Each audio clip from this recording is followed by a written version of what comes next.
Dhaabbattoonni nageenyaa kan Afrikaa keessaa sochii shororkaa kan Islaamic State dura dhaabbachuu akka danda'aniif deeggarsa kan kennu ta'uu hoogganni nageenyaa kan waltaatota addunyaa ICC'n injifachuuf hundeeffame torban darbe beeksisee jira.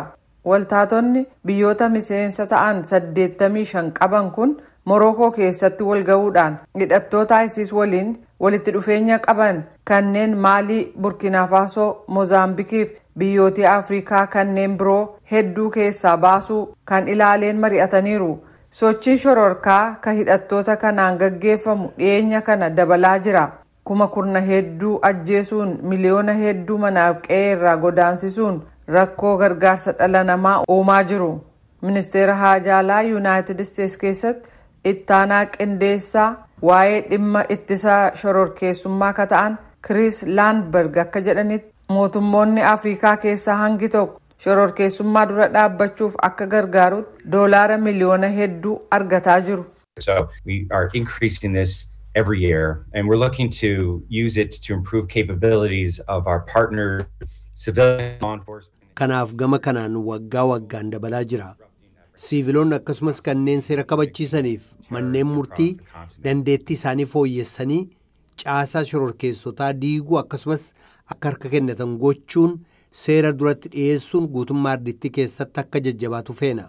Akkinioolaa Oloojo dhaabbata qorannoo nageenyaa tokko keessatti qorataa gameessa. Isaanis akka jedhanitti Afrikaa keessatti kanneen ISIS waliin hidhata qaban walii isaanii gidduutti adda addummaa qabu. Kanaaf isaan akkasii injifachuuf tooftaa garaagaraa gargaaramuun barbaachisaadha. While we recognize that there seems to be a similarity at a certain level, in a different way we see that even the actors involved or the insecurity actors involved as well as sadarkaa aga tokko irratti wal fakkeenya akka qaban ni fudhanna. Garuu gama adda addaatiin yoo laalle kanneen keessatti qooda fudhatan yookaan immoo hawaasaaleen itti walitti dhufeenya qaban kana malees akkaataan itti mootummaa irratti tarkaanfii fudhatan adda adda. Kanaaf tarkaanfiin fudhatamu of eeggannoodhaan akka akaakuusaatti haala quubsaa ta'een ta'uu qaba. Dhaabbati tooftaa ittisa shororkeessummaa addunyaa kan tokkummaa mootummootaa sadarkaa addunyaatti shororkeessummaa dhabamsiisuuf yaalii ta'uu jajjabeessa. Kana malees gareen shororkeessotaa attamitti shororkaa akka oofan biyyoonni akka irratti dubbatan taasisa. Mootummoonni shororkeessummaa dura dhaabbachuuf dandeettii akka horatan gochuudhaan kabajaan mirga namoomaa akkasumas seeraaf sirni akka kabajamu irratti hojjeta. Oloojoon akka jedhanitti dhaabbattoonni nageenyaa kan Afrikaa tarkaanfii waraanaa gaggeessuutti dabalata shororkeessummaa danquuf mala adda addaa akka gargaaraman jajjabeeffamaa jedhan. Hard responses have a role to play, of course, but then going beyond this to address governance gaps, for instance. Dhuguma deebii jabaa ta'e kennuun qooda ofii qaba. Garuu adda addummaa bulchiisaa jiru irratti sana caala hojjechuu qaba.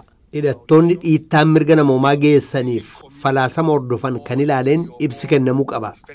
Hawaasaaleen gadi fageenyaan kana keessatti akka hirmaatan gochuu yookaan haala quubsaan hirmaachisuu sadarkaa hawaasaa kan garaagaraa keessatti marii gaggeessuunis barbaachisaadha jedhameera.